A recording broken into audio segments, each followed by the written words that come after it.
Bonjour à tous, aujourd'hui je vous retrouve pour une nouvelle vidéo, donc pour vous donner les réponses tout simplement aux questions que vous m'avez posées dans ma dernière vidéo fac, donc il y a à peu près 2 mois. Je vous avais demandé de me poser vos questions, que ce soit ou pas sur ma grossesse d'ailleurs, hein, vraiment les questions qui vous traversaient l'esprit.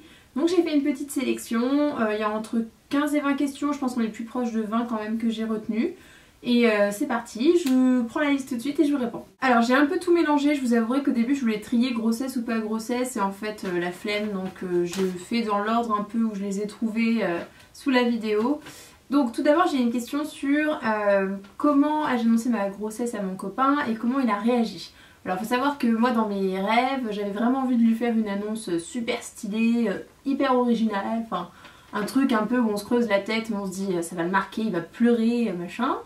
Et ça s'est pas du tout passé comme ça puisque quand j'ai fait le test de grossesse, j'avais eu un doute suite à quelques nausées lors d'un repas, parce que je n'ai jamais de nausées. Et donc j'ai acheté un test, je l'ai fait et le problème c'est que je me suis pris beaucoup trop tôt puisque je l'ai fait 4 jours avant mes règles facilement, donc c'était pas un test Clearbout digital, hein, c'était un test classique avec le petit plus. Et comme je l'ai fait 4 jours avant mes règles, et bah la ligne était tellement fine que j'étais pas sûre de moi. Donc je la tournais dans tous les sens, je croyais voir quelque chose, mais après je me fixais tellement dessus que je la voyais plus, enfin voilà, et j'étais tellement en stress que du coup j'ai demandé un deuxième avis. Et pour le coup j'ai demandé à mon copain, donc quand il est rentré, je lui ai demandé tout simplement de me dire s'il voyait une ligne ou pas. Donc lui il a dit ouais, pas trop. Voilà les mecs quoi, ils sont pas l'œil expert pour ça. Donc du coup j'ai posté sur un forum, qui m'ont tous dit qu'elles voyaient bien la ligne, enfin bref. Et j'en ai refait un le lendemain matin et en fait pendant 4 jours avant mes règles j'en ai refait un par jour et à chaque fois là on voyait vraiment le plus se dessiner. Donc j'ai pas pu vraiment lui faire une annonce hyper dingue, mais sinon il était très content hein, puisque de toute manière on essayait donc depuis fin août début septembre, donc forcément il était ravi, hein, c'était pas enfin voilà, il s'y attendait on va dire, hein, il était prêt psychologiquement. Quelles études as-tu faites et quelle est ta filière, ton métier, enfin ouais, dans quelle filière, etc. Donc j'ai passé un bac ES donc en 2009. Donc j'ai eu mon bac ES en 2009 avec option anglais renforcée, voilà si ça vous intéresse, j'étais très nulle en maths. Quoi d'autre? Après j'ai passé donc un BTS négociation relations clients en alternance puisque de toute manière j'avais pas le choix, il fallait que je gagne de l'argent. Voilà, donc je l'ai fait en alternance dans la banque puisque le BTS NRC c'est en gros c'est le commerce, donc vous pouvez le faire voilà, que ce soit dans l'immobilier ou dans la banque ou encore une autre branche commerciale, vous pouvez faire un peu tout ce que vous voulez avec ça. Donc je l'ai fait en alternance dans la banque, dans une agence en tant que conseillère, enfin bien sûr j'ai d'abord fait de l'accueil et des choses en binôme, mais voilà. Et donc j'ai eu mon BTS en 2011, je me suis inscrite dans une licence banque. C'était une banque différente de celle dans laquelle j'étais, donc j'ai pas du tout aimé, j'ai trouvé ça complètement nul. Donc j'ai lâché l'affaire. L'année d'après, je me suis réinscrite dans une licence gestion des ressources humaines. Parce que mon père est dans les ressources humaines en fait, et ma mère était dans la banque, donc voilà, un peu les 2 seules branches que je connaissais. J'ai tenu voilà, 1 mois et demi, quelque chose comme ça. J'avais pas trouvé d'employeur parce que c'était également en alternance, donc ça m'a gonflé, ça me plaisait pas en fait, et donc j'ai arrêté. Et après par la suite, donc je me suis redirigée dans la banque et en fait j'ai eu quelques expériences dans d'autres banques qui ne m'ont pas plu. Et je suis retournée dans la première banque avec laquelle j'avais fait mon BTS en alternance tout simplement. Donc je suis conseillère en banque. Voilà.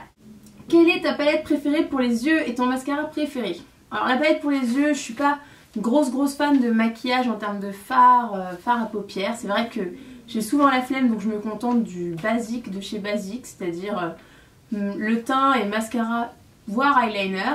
Et quand j'ai pas la flemme, je me mets du fard. Bon, je dirais, j'ai 2 palettes vraiment qui m'ont marqué dans ma vie, hein. Les autres, voilà. C'est la Naked 2 que je trouve vraiment quand même assez complète. C'est ma première vraie palette avec des couleurs qui m'allaient enfin, parce que quand on est petit, les premiers make-up on a tendance à prendre un peu n'importe quoi plus parce qu'on trouve que la couleur est jolie que parce que c'est en accord avec notre teint. Hein, voilà. Et donc, la Naked 2 me plaît beaucoup. Ma seule déception dessus, c'est qu'il y a quand même quelques couleurs que j'utilise pas trop. Et il y a toujours un ou deux fards dans les Naked qui sont complètement pourris niveau pigmentation.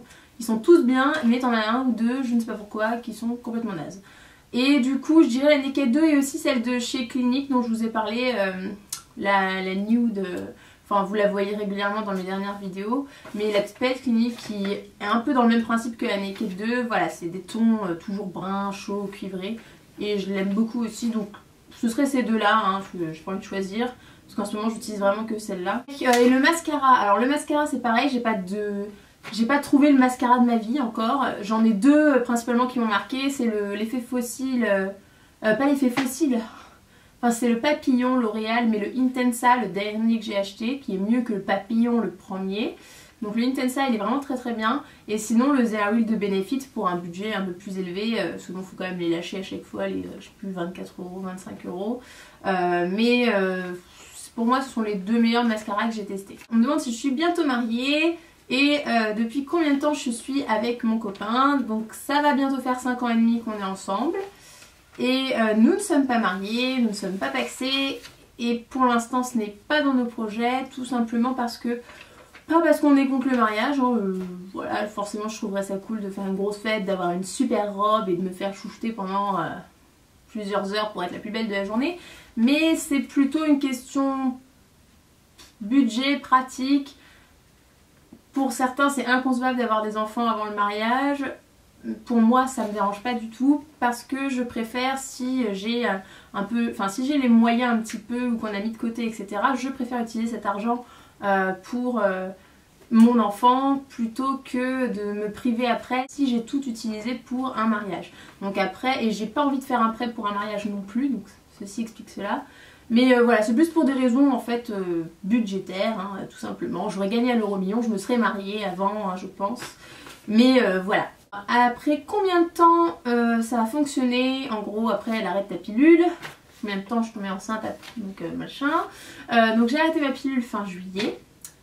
On n'a pas essayé au mois d'août parce que je voulais laisser un mois à mon corps quand même le temps de repartir. Et donc en gros ça a fonctionné fin novembre début décembre.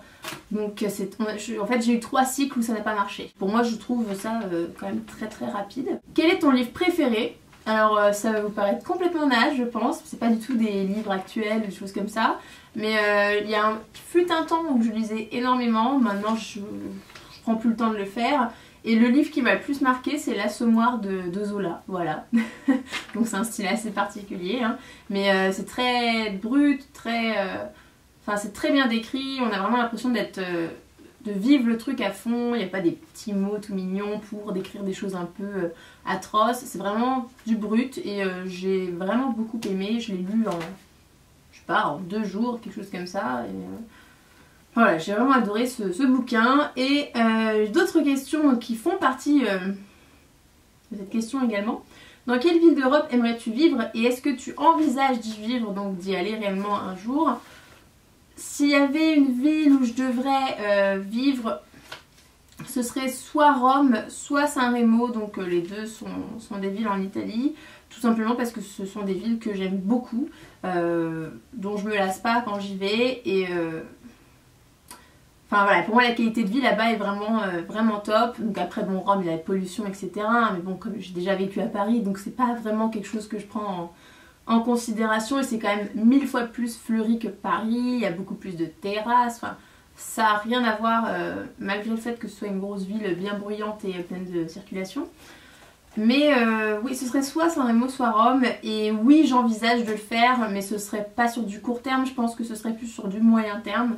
Voilà, vraiment moyen terme. Après à partir de la quarantaine, je pense qu'on envisagerait soit d'acheter quelque chose là-bas pour au moins avoir un pied-à-terre pour après à la retraite faire moitié-moitié, soit de partir définitivement là-bas, je sais pas encore, mais c'est sûr que c'est quelque chose qui est prévu.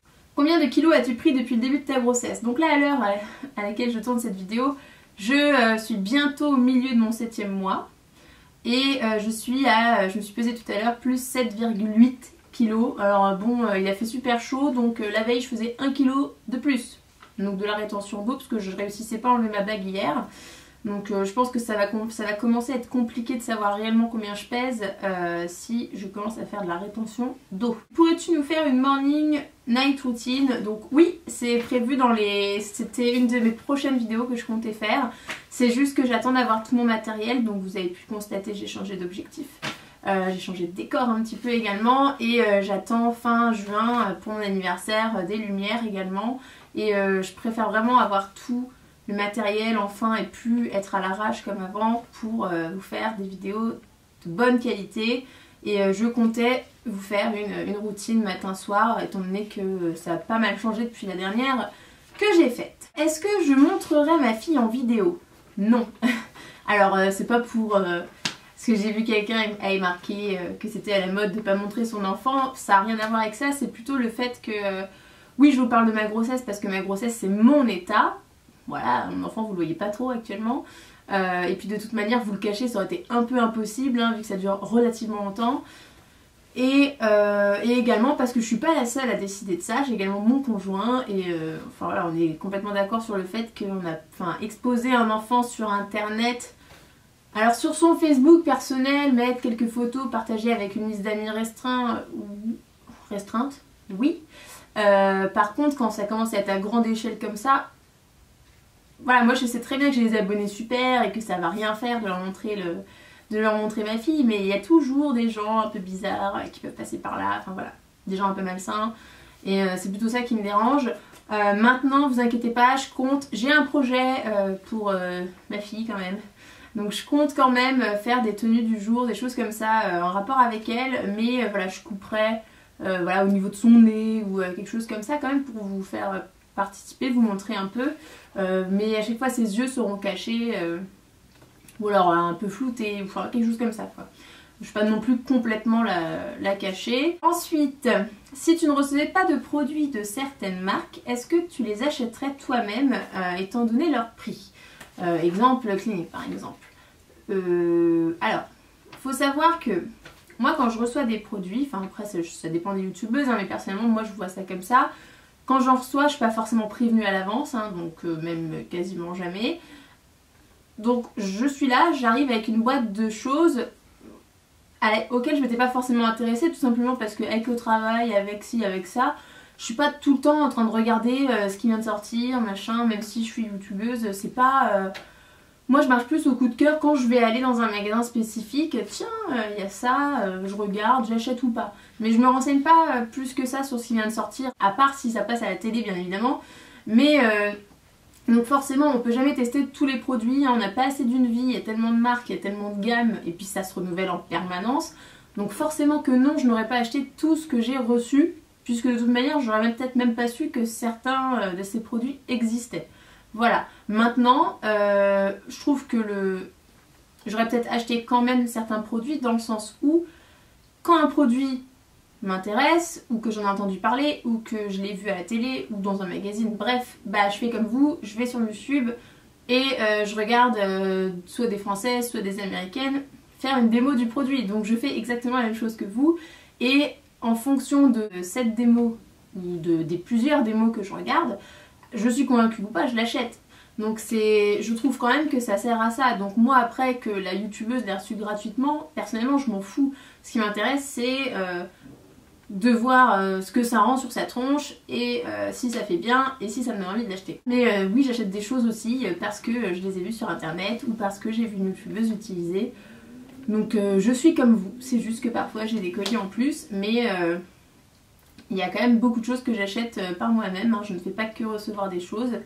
D'ailleurs je me limite parce que sinon en ce moment c'est pas la priorité.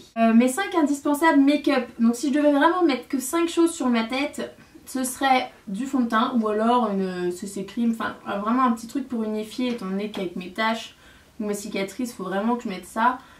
Du correcteur bien évidemment, du bronzer et par contre mascara plus liner je pense, si je vais vraiment me contenter de ça. Ou alors mascara plus redessiner mes sourcils parce que comme ils sont pas très dessinés, ce serait voilà ces 5 choses là. Alors, veux-tu accoucher avec ou sans péridurale et as-tu peur de cette étape? Alors, moi je partirais sur du avec péridurale, voilà. Hein. À chaque fois, enfin les gens qui m'en parlent ou que je vois à la télé etc. me disent oh là là, une fois qu'il y avait la péridurale, fou, le bonheur. Donc forcément ça donne envie de la prendre. Maintenant je sais aussi qu'il y a des fois où on n'a pas le choix et on arrive et c'est trop tard, on peut pas se la faire poser, enfin voilà. Le seul truc qui m'angoisse un peu, donc je sais pas si la question pour as-tu peur de cette étape c'était la péri en elle-même ou l'accouchement. Mais pour la péri j'aime pas trop les aiguilles donc voilà. Mais après est-ce que j'ai peur de l'accouchement? Pas du tout. Alors moi il faut savoir que j'ai jamais peur de rien. Je suis pas du tout une angoissée de la vie.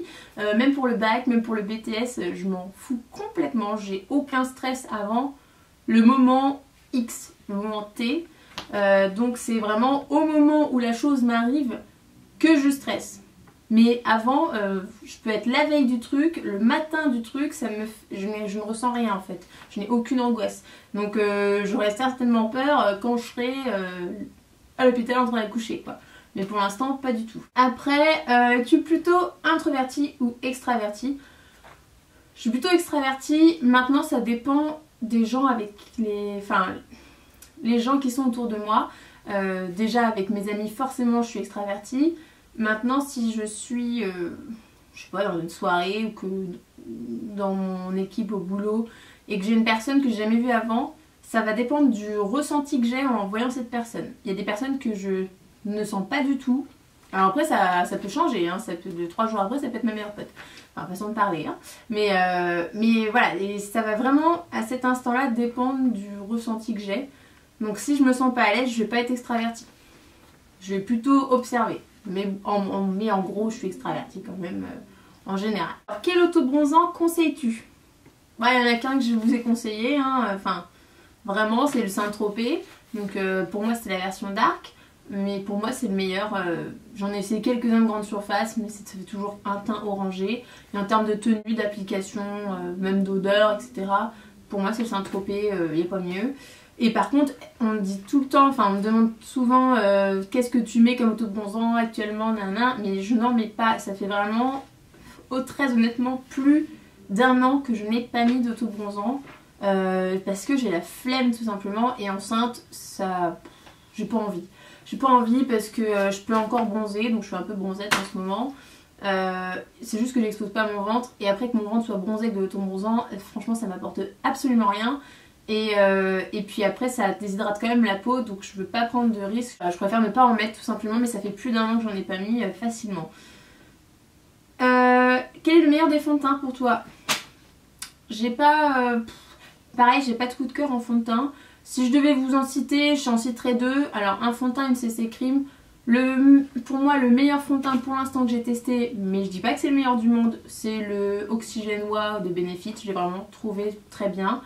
Et après j'aime également, même si c'est techniquement pas un fond de teint, donc je mettrais franchement, pour moi c'est équivalent, hein, je les aime pareil, c'est la CC Cream de Bourjois. J'ai jamais apprécié, je pense quand même, une CC Cream autant que ce truc là. Donc voilà, ce serait ces 2 produits. Depuis combien de temps tu te laisses pousser les cheveux? Alors ça c'est une question un peu compliquée puisque techniquement depuis toujours je les laisse pousser.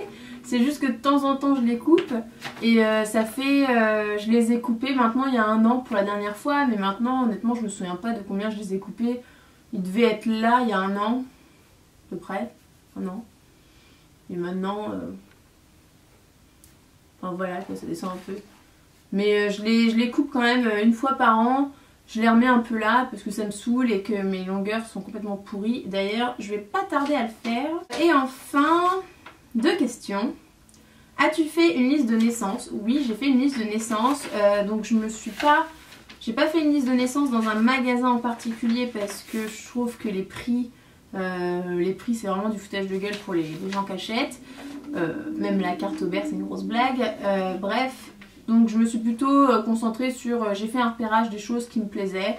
J'ai indiqué différents sites où on pouvait trouver le produit le moins cher possible tout en mettant des sites quand même relativement fiables. Et comme ça après, voilà, mes amis, ma famille étaient libres de d'acheter via le lien que je proposais ou pas, mais en tout cas ils pouvaient faire comme ils le souhaitaient et pas acheter au prix forcément que le magasin impose et qui parfois, je vous assure, est 10, 20 voire 30% plus cher que sur internet, c'est hallucinant. Et ensuite, pour finir, est-ce que tu fais attention à ce que tu manges?